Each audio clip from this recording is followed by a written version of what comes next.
Okay, I'm not even going to bother explaining myself or giving reasons for my channel's inactivity.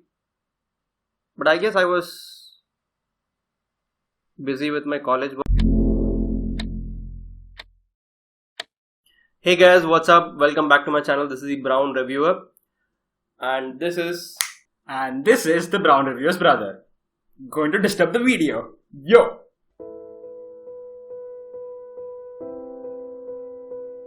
As you already read from the title, this is going to be a person of interest TV show review. And before starting anything, I would like to say that I'm a big Nolan fan. Even the t-shirt says it so. That being said, I was really hyped up to see this show. But season 1 actually let me down. It was a very underwhelming season of all. I guess it ended on a good note at least. So it's fine. I would also like to say that there are a lot of series like personal in terms of genres, like the drama, mystery and sci-fi genres. There are a lot of series and they struggle to keep things interesting by each season that's coming, and POA is definitely not one of those series. Okay, I'm just going to give the synopsis of the whole show.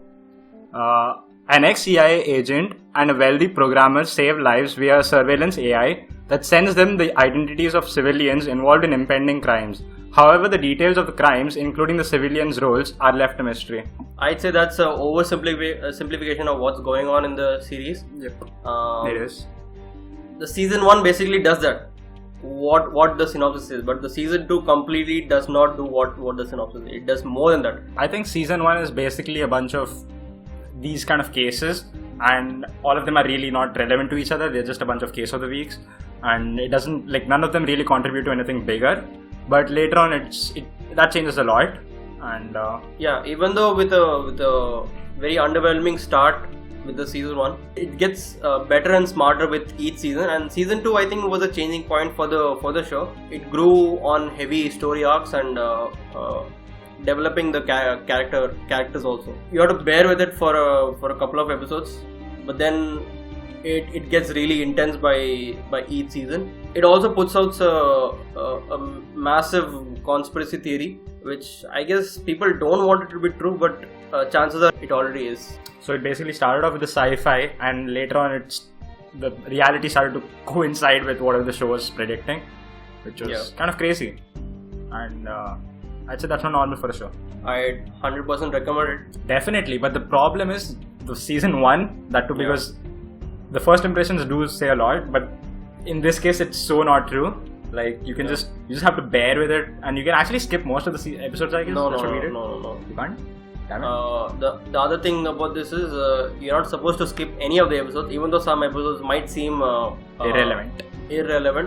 That's very... Oh! There are little moments of character development in season 1, but it's not a major one. But still, I'd urge you to watch all of the episodes, because every episode has some of the other plot thread which kind of makes sense later. Now we are going a little deeper into each season, but this again comes under the non-spoiler part, so you can stick with us. Let's start with season 1. So season 1 was basically crime of the week procedural thriller, where you don't really much see character development. It just useless. You just save people, go do the same thing over and over again, and I didn't see any purpose to it. But by the end of the season 1, I think the last 3 or 4 episodes, I think, kind of changed how the season was initially. Before, the characters started to evolve.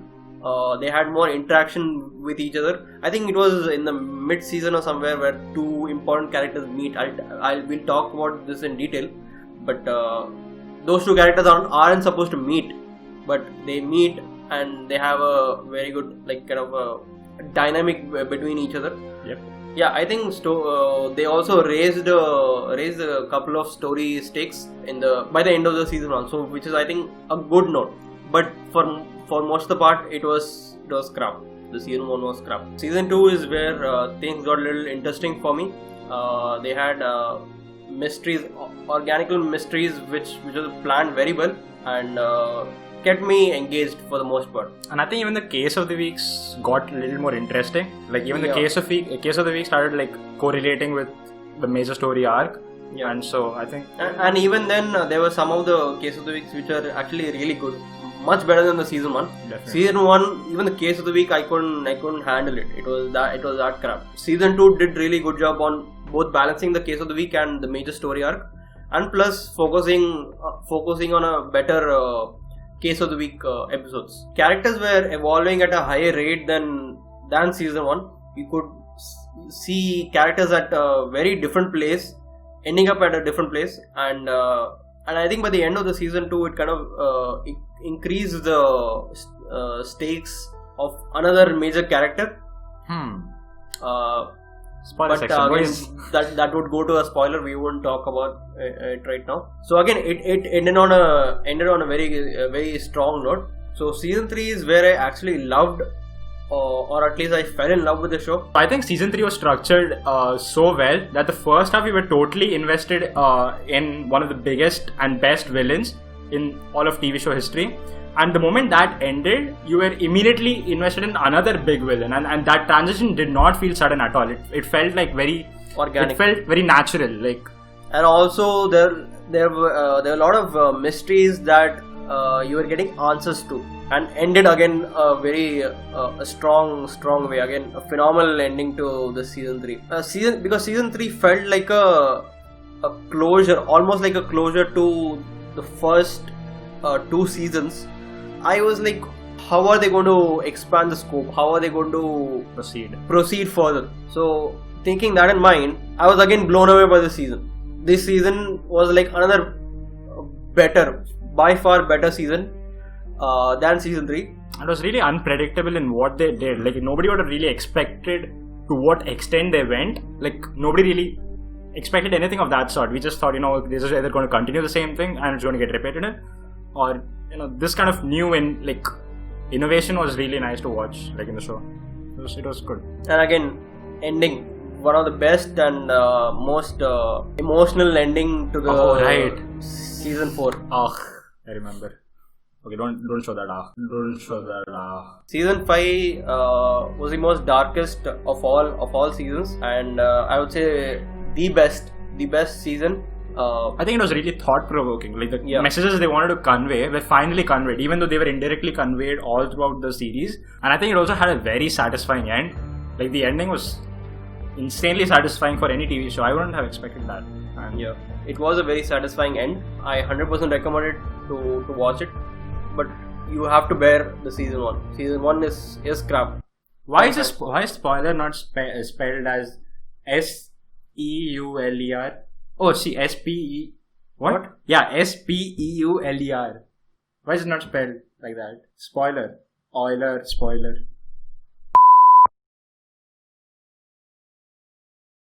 Let's talk about Elias first, because I think Elias was my favorite character. Elias is a very complicated character. On paper, this guy would be like the best villain, but he's so likable that you kind of root for him even from the beginning. Not kind of, you root for him, literally. Yeah, you root for him, and that's kind of weird. So you realize how complicated that character is. According to me, I think his goals and his visions were he actually maintained his goals and visions, right? Whatever he thought he believed in, he maintained that. Like, for example, he wanted order in the crime world, right? And he maintained that. That is why he was like one of the best villains. Like, even though he was a villain, he did that well. He performed as a good villain, right? I think. I don't think he was a villain. He was more on the outlier side. He's a mystery character. Yep. And same dynamic goes to the main characters actually. The main character, in fact, Finch. So Finch actually is still a mystery to me, because even by the end of the show, we don't really get answers to what's his real name, or how did he get caught by what were the charges on him from the government. In this, I think first season. Got caught? What? When? Yeah, he had a couple of charges against his real name. Oh yeah, in the past, right? In his, I think when he was young. In season 1, Okay, I don't remember that, but I'll tell you what I remember. Anything in one of his flashbacks when he was talking to his father, he told that some cops are going to come looking for me and they're going to say some bad things. That was one of the charges. That was, but I think we never saw. They didn't really reveal to us what he did wrong, but then there is a side of him that is wrong, right? Yeah. And maybe after that is when he started making up his rules and following them strictly to become a good person in general. And I think he did that very well. He followed whatever he believed in. But then there is a dark side of him that we didn't really see. And so he is definitely mystery yet to us. What about Reese? Reese is another... Reese is kick-ass. End of story. Badass. Literally badass. Oh, God. But that is just physical. But if you see mentally, he was kind of a ruthless killer who was an ex-CIA. But I think if you ask me emotionally, I think he was broken. He was always broken. Even though he found purpose, through Finch, but always there was a sad part of him that, nobody really got to, except for Carter. And we'll talk about Carter in a second. But I think nobody could really go deep into him, and that's so sad. I think, he gave up everything that he actually loved. For example, he gave up Jessica just to, protect her, and I think he was one of the saddest characters. And depressed characters. He's so broken, but again, I think. But he served a bigger purpose, and he definitely, God, I'm sad. Holy crap! Let's talk about Carter. Carter is the only character in the whole series who could draw a line between good and evil. She was the only character who never lost that line, never lost that focus. And I think Carter, for example, she's not just an important character to the show, she's an important character to each of the other characters in the show. She was so crucial that she could turn everyone's life upside down. And for example, Fusco, he was a bad and dirty cop, and she completely changed him to a good person. And same goes with Reese. She connected so well with Reese, probably the person who connected most with Reese, right? Yeah. And so she was so crucial in his life too. And I think she was a really important character for each of the characters, and that says something, Yeah. Basically, she's like a savior for all of the characters in the show. If not for Carter, I think Fusco and Reese would have been in a really bad... They would have been lost. Position. I don't know about Reese, but Fusco would have been really in a bad position if not for Carter. He had a very interesting character arc from beginning to the end of the show. Initially we see him as I didn't know any of the characters except actors except Michael Emerson, who plays Finch. I saw him previously on Lost, so except him I didn't know any and Carter who plays Karate Kid. Yeah. So I just knew both of these actors. So when Fusco came in, I didn't really think of him as a main character. He was just useful source to Reese. Sidekick kind of a character who just comes in just for Reese and Finch's information. But to see him turn into a main character eventually, that was a really great arc for him. And even in the season one, he started as a dirty cop. So by the end of season 1, you kind of like him as a really funny guy. Yeah, I think he was the funniest character in the show, and he kept the show alive because and all especially the nicknames he used to give to people. Yeah. Holy, can we talk about that? What is this nickname for Root? For Root, Cocoa Puffs. And for Reese, I think there was something else. I can't really remember. Wonder Boy. And the way he says it. Finch. Glasses, yeah. So I think the names he gives to all these people and the way he says it, it's so funny. And so I think he was a really likable character, and even I think to some extent I believe that he was cute. He was actually cute. And even physically and mentally also he was really cute. Another character, a villain character called Root. I think she kind of raised the story stakes for the show. She kidnapped Finch, and I think by the end of it, she kidnapped Finch. And I think she was the first villain that I was actually scared of because she started off with they had introduced her without actually introducing her face in one of the episodes, where she was hacking into the computers, and she was a direct competitor to Finch, right? And so that was quite scary to look at. And in the end of that episode, they were kind of communicating in this network. And I think it's also like nice to notice that the way she was introduced was very analogous to how Elias was introduced. Like, they both were introduced as very normal, good characters. Elias was introduced as a teacher, and then later turned out to be the villain. And Root also was introduced as a therapist. I think she was introduced as a therapist, and then who later turned out, like, it was a normal case of the week that they were going and helping a therapist, but then later she turned out to be the person they were actually looking for, called Root. And it was nice the way they were introduced. I think even in season 1, her opinions on the actual machine, we didn't really talk about the machine yet, but like her opinions on the machine were very different from anyone else's, right? The Finch himself, who built the whole thing, didn't really believe in what she said. Like, she used to think of the machine as a life, and that Finch was restricting the whole machine and crippling it, and she used to mention words like dead, and so she really saw the machine as a life, and that was very different for any character. By the end of the season 2, I guess all she ever wanted was to get close to the machine and try to free it. Yeah, but then we get to know that machine itself is a character on its own, because it literally moved itself, so that no human can get close to the machine. So I think a bunch of organizations there were trying to get to the machine. I think it also ended where she alone gets a call from the machine. She is moved to the asylum, and in the asylum she gets a call. Gets a call. And that's how she escapes and stuff.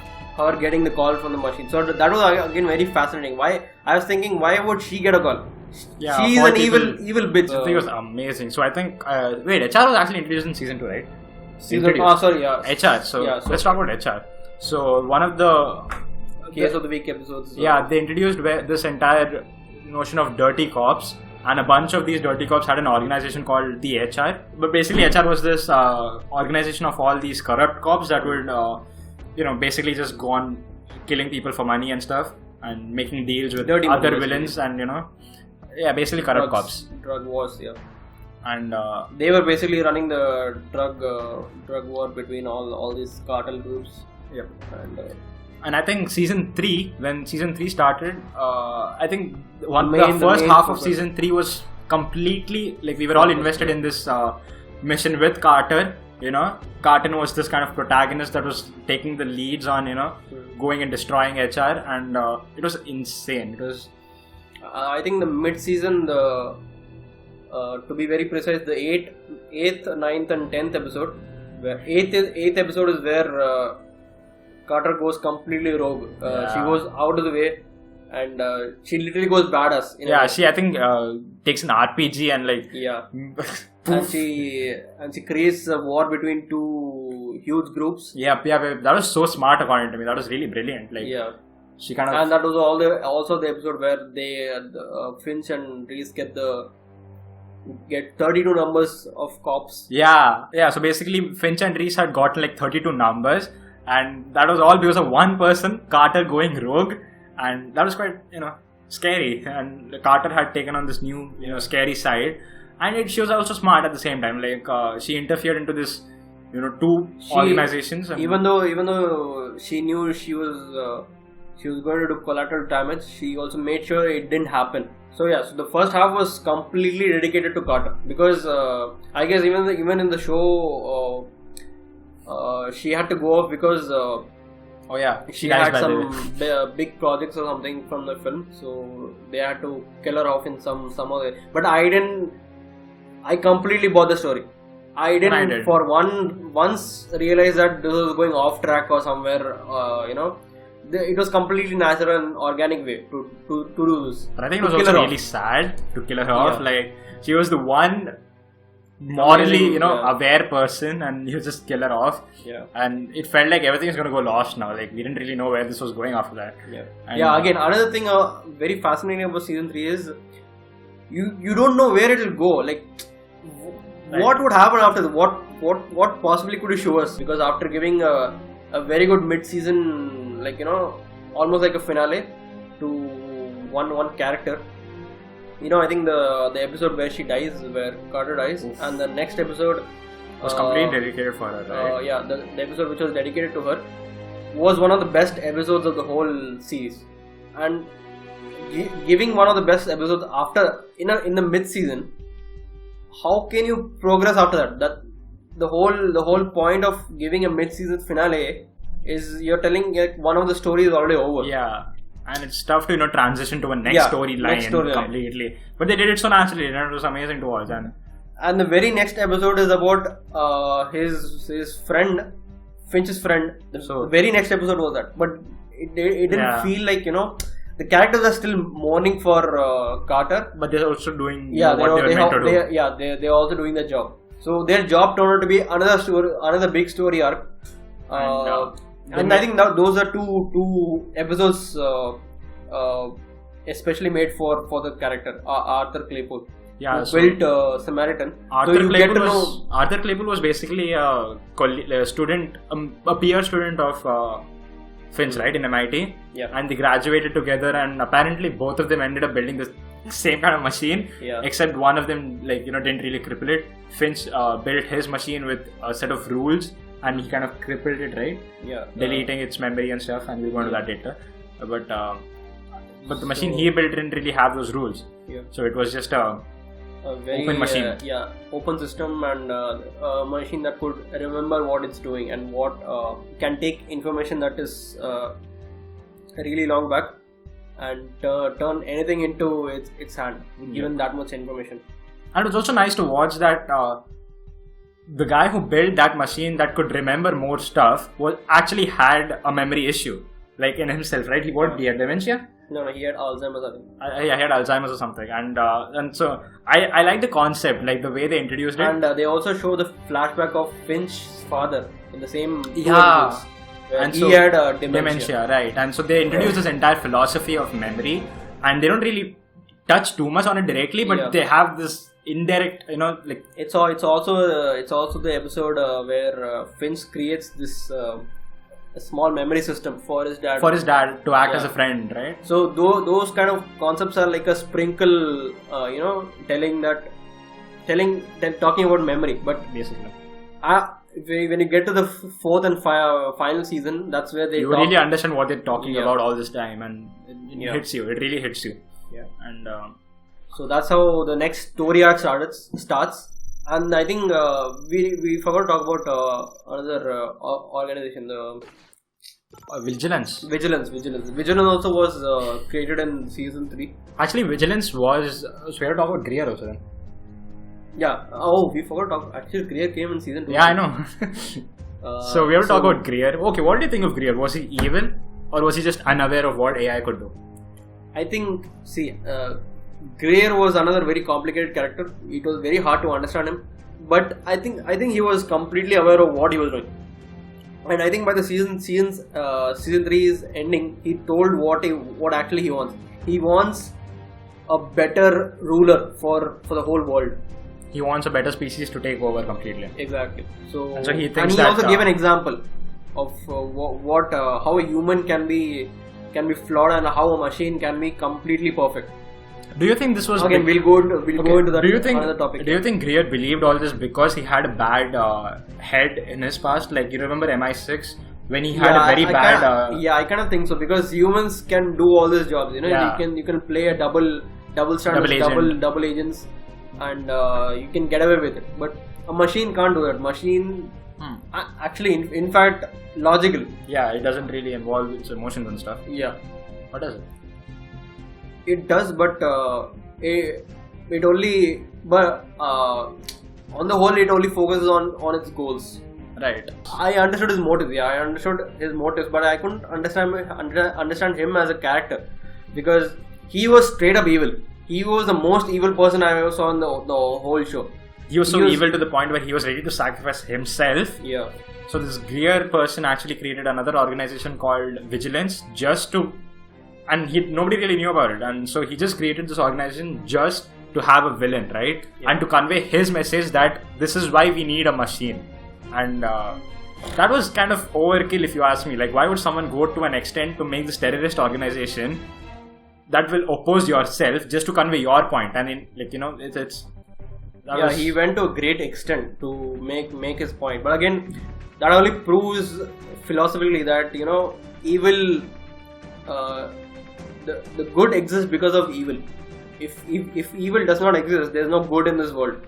There are no if there are no criminals, there is no law enforcement. There is no point of law enforcement. No cops. No cops are required if there are no criminals on the streets. So, an evil is always there for us to remind how good things are, how good things can be.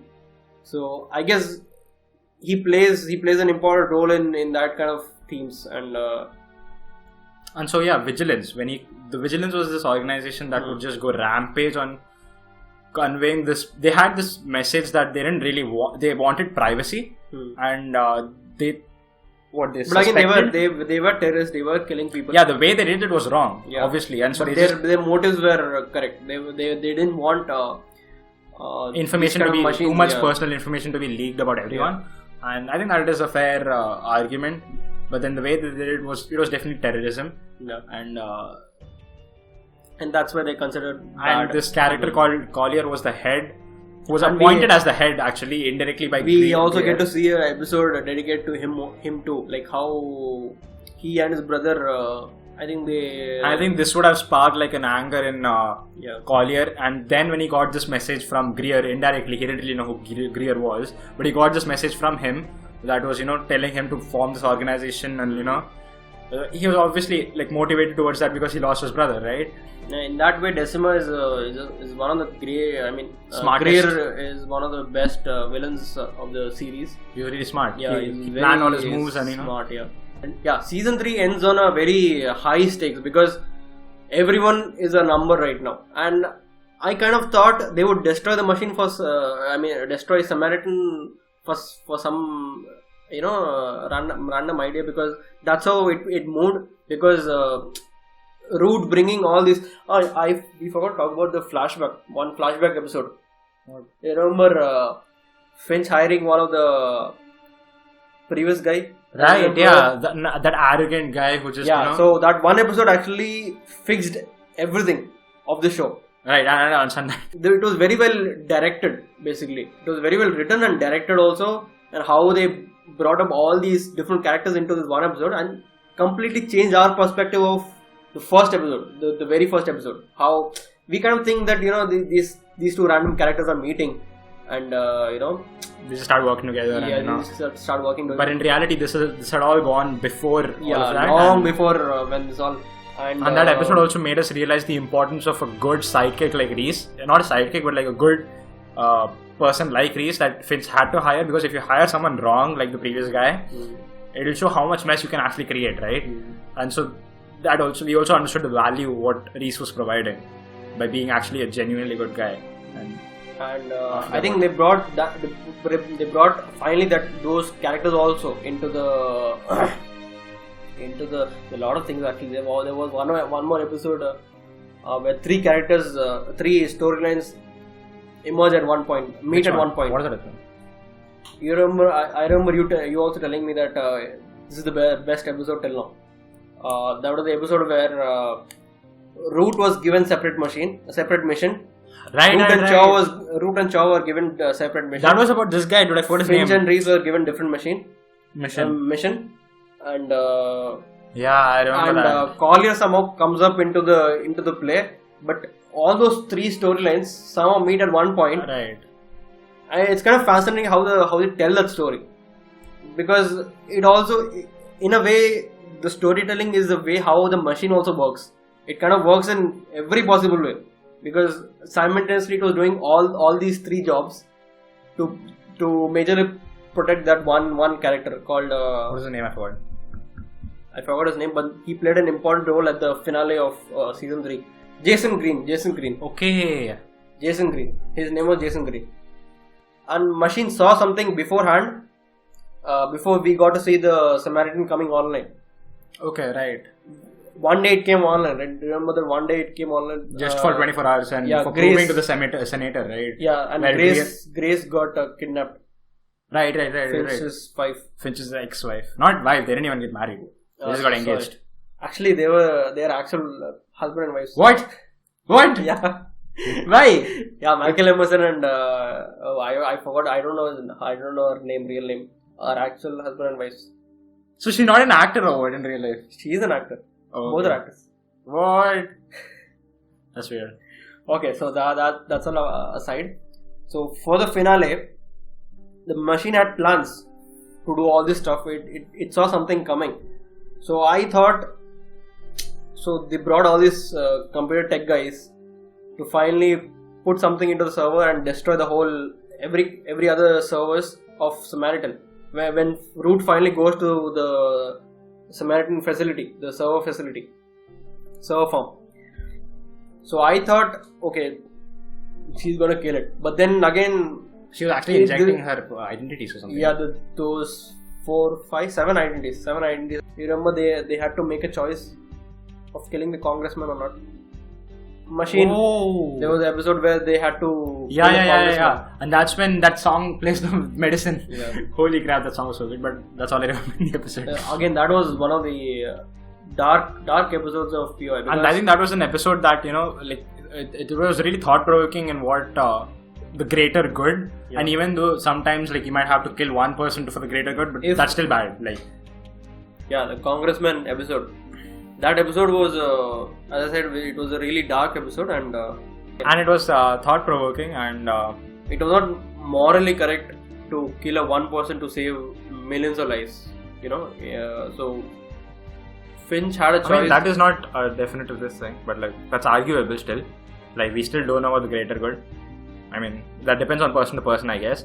But Finch believed that was wrong, and he was morally correct again. He was on the right moral compass. Yeah. So season 3 ends on a very high-end stake where they're all numbers now, and they have to move on from the library, move on from the world they have already created for themselves. It's all about survival right now. Yep.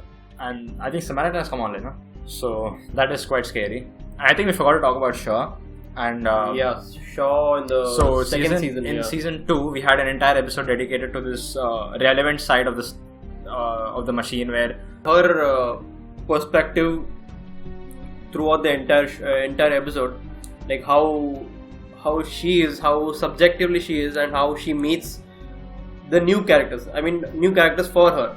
So she basically worked for the NSA, and she used to get orders from this so-called research, and they never really knew where they're getting their orders from. It was just this mystery to them, but they've never really questioned it. They just got orders to go and kill someone, and they had to go and execute it. And but then later on, she came to realization that did she come to realization?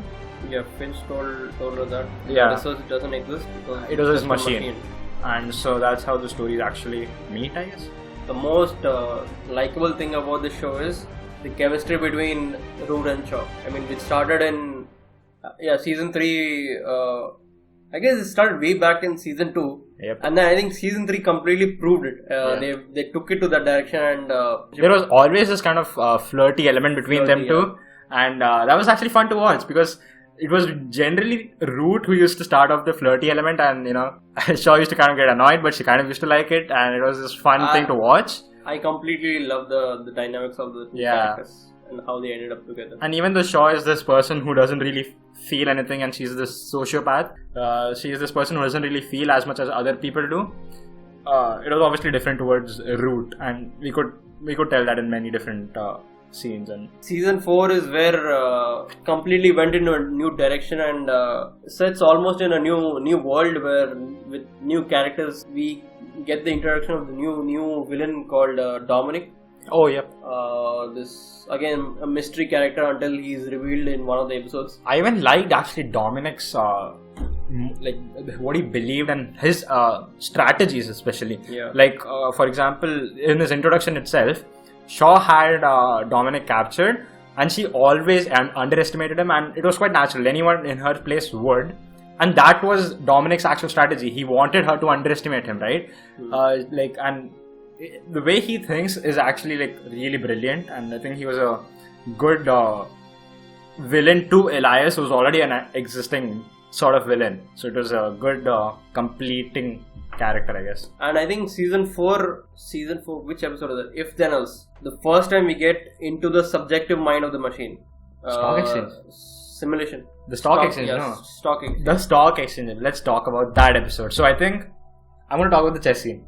Yeah. Okay, so the entire thing where okay, so the entire episode was actually like this thing. It was directed from a perspective of the machine, and so we were in this machine's mind, and we were seeing all these different possibilities, right?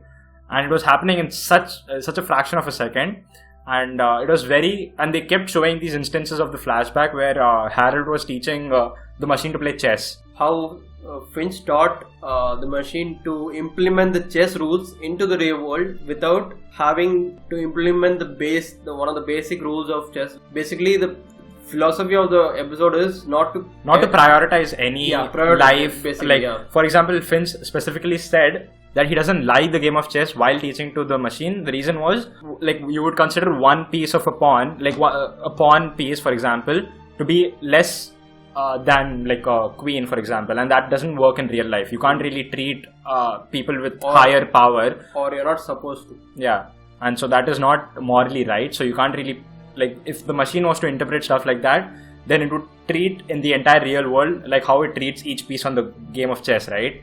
And so that would create a moral mess of things, and that is why Harold didn't really like the game, and Greer did though. So that's where I think they both differ majorly in terms of moral compasses. I guess we gotta talk about the ending of season 4.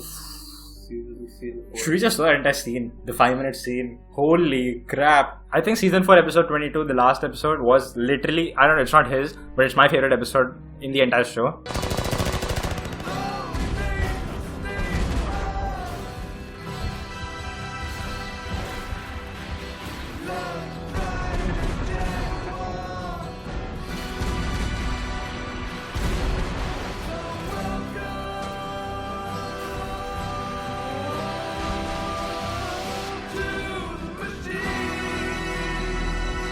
There were multiple scenes which would, if you can ask him, I was screaming. And that very episode, we have another scene.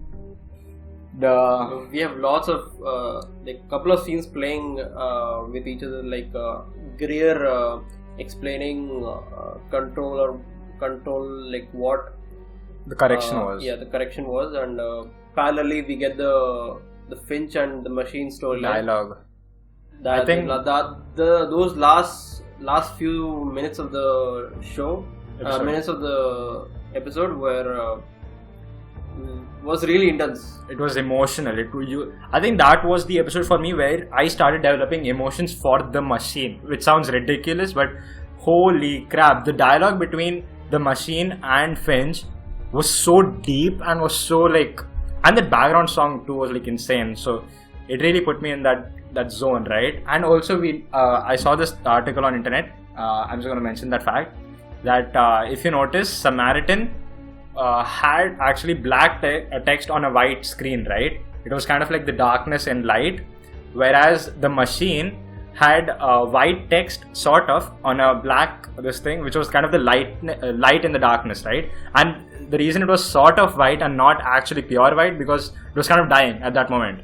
So they had to make it a sort of like shady white, and and I think it symbolized something that I didn't really get while watching it, but I later found out, and it was pretty cool.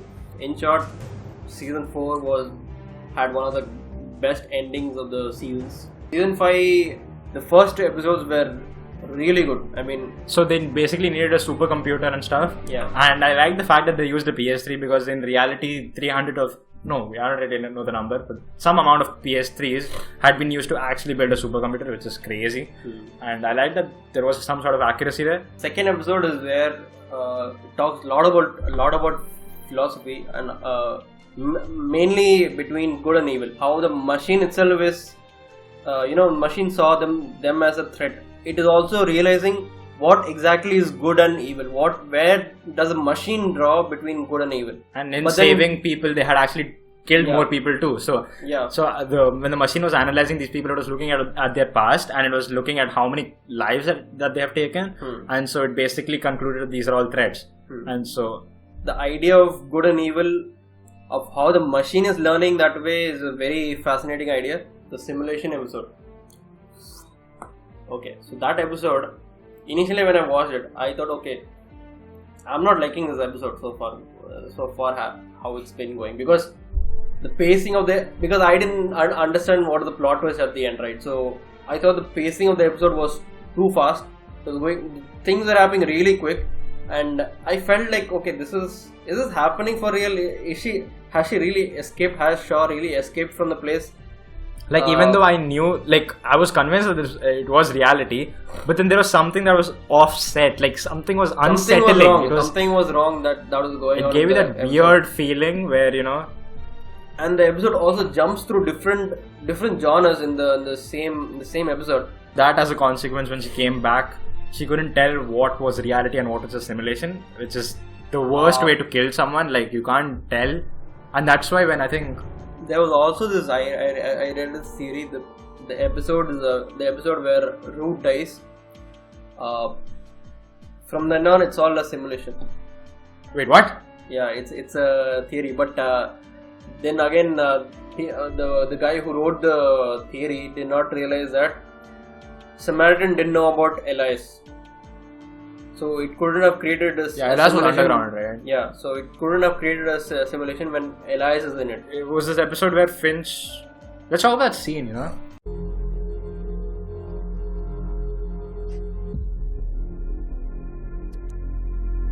I have played by the rules for so long. Not from where I'm sitting. No, not your rules. You work at the behest of a system so broken that you didn't even notice when it became corrupted at its core. When I first broke your rules, a sitting president had authorized assassination squads in Laos, and the head of the FBI had ordered his men, you, to conduct illegal surveillance on his political rivals. Your rules have changed every time it was convenient for you. I was talking about my rules. I have lived by those rules for so long. Believed in them for so long, believed that if you played by the right rules, eventually you would win.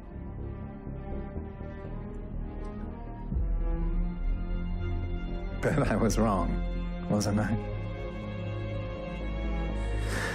And now all the people I cared about are dead, or will be dead soon enough. And we will be gone without a trace. So now I have to decide. Decide whether to let my friends die, to let hope die, to let the world be ground under your heel, all because I play by my rules.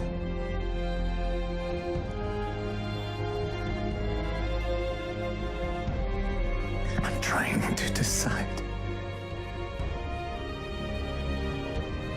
I'm going to kill you.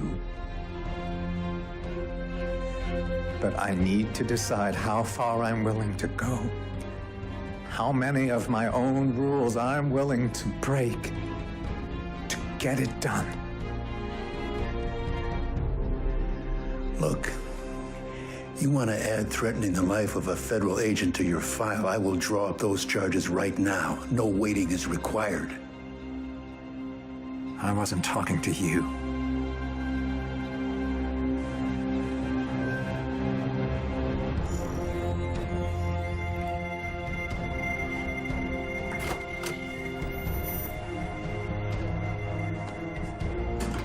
No damn chance of that. No, this guy's ours. I don't care who the hell those suits think they are. Get him back into holding. And I think if I had to avoid this particular actor for anything, this scene would be it. Like, yeah. holy Season crap. 5 again, he showed his true potential. We get to see one of the case of the week, person of interest character again return again from the season 1.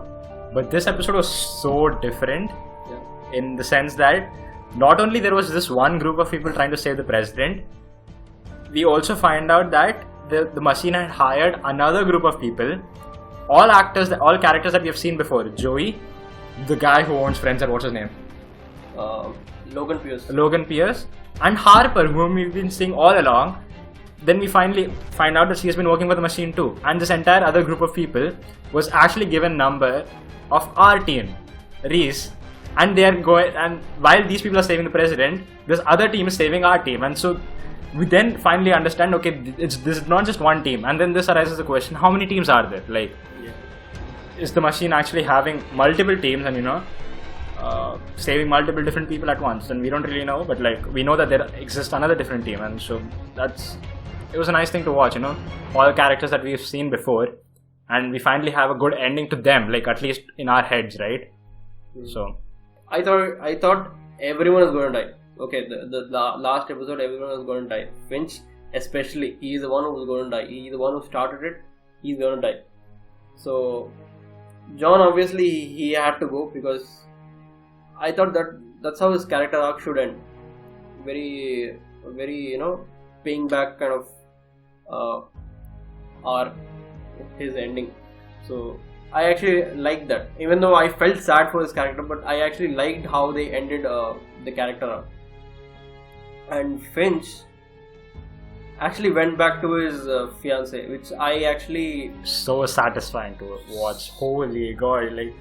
I did not expect that. I expected him to die, because we don't see him after he says goodbye to the machine, right? So we eventually thought he would die, but they wouldn't show us. But okay, I was more than happy. I got more than what I expected from that particular ending, from that particular character arc ending. So it was really good. And I think the more important thing and that one more thing I realized was. When Chow was going with Bear, she was wearing Roots jacket. I think the whole episode she was wearing the Roots jacket. Really? Yeah. That is so sad. Holy shit. Oh my God, I'm gonna cry. God damn it. Yeah. So, and her getting the number from the duplicate machine that comes online. That was. But I think the more important aspect of that entire episode was the dialogue between Finch and the machine at the rooftop, at the terrace, right? And Harry, I remembered. It was a police officer. He'd had to notify a family of a death. The 35th notification he'd had to make over the years. And afterwards, he said something that I remembered. It's true what they say. Everybody dies alone. Sure. Everyone dies alone. But if you mean something to someone, if you help someone or love someone, if even a single person remembers you, then maybe you never really die at all. I know I've made some mistakes. Many mistakes. But we helped some people. Didn't we? Yes. Yes, we did. Right, how that entire quote was revealed exactly when John was dying. Like, he was fighting for his purpose, right? He was saving his best friend Finch, and he was fighting, and he was getting shot, and he was dying, and then the machine finally remembers. Yeah, that dialogue kind of sounds cliched one. But when it's you so say not. When you say it out of the context, but Yeah, when you see right. it from the series perspective, it all kind of makes sense philosophically and scientifically. This whole memory philosophy, where memory is life, it was also showed in one of the episodes where in the flashback where how losing a memory is kind of a death to you. Your head is just a storage unit. You can't access the information anymore. That's what life is, because what are you without your memories? They talk about memory the whole season 2, if you remember, and that's how Root puts it. In the beginning, this is life. The whole series we are put into the machine's head. We are watching all the memories it can go through, all the flashbacks, all the character flashbacks. How we are liking the characters, the machine also likes those characters, and how it divides into good and evil. And that's an interesting way to put the audience into the subjective mind of a character, non-character. If time permits, we can talk even more deep about the show. It just goes on. There are a lot definitely. of topics just to talk about. I mean, since I finished Person of Interest, all we talk about is that, and so we've had all these long discussions, and then there's a lot to talk about. And we didn't even cover the sci-fi elements of the and show. If we start talking about the entire artificial intelligence side of things, we could have an entire conversation about that. Yeah. And how the whole Edward Snowden thing and all. Yeah. There are so many things to talk about, but I think predicted a lot of things in real life, and I think it kind of mirrors the real life and the major conspiracy theory that might be true, taking on people or saving humanity, whatever. But it is, if it's really out there, it's really creepy, and it's a paranoid world that we are living in which where there is no 100% privacy anymore. That is a scary thought. And I mean, honestly, the first thing I did after watching the show was enable 2-step verification on my Google account, because holy crap, the privacy concerns that I've had after this show. Google itself sells a lot of data to the government, US government, and nothing is ever 100% private anymore. So but I think it's a very good watch if you want to get yourself involved in the whole concept of big data and AI and stuff. I mean, it's not like you're going to learn anything about them, but you're going to see the end result of what they could possibly achieve. Yeah. So that's it. That's the end of the spoiler discussion. How do I end videos? I don't know. Bitch, it's the end of the video, bitch. Get out of here, bitch. You say that if you like this video, don't subscribe, don't this thing, don't that. I mean, close your YouTube app now. Go and do something productive. Then watch two people who are bored to death make a video on a show that's super underrated. And anyway, whatever. Bye. Wait, that's a real ending? I was just messing around.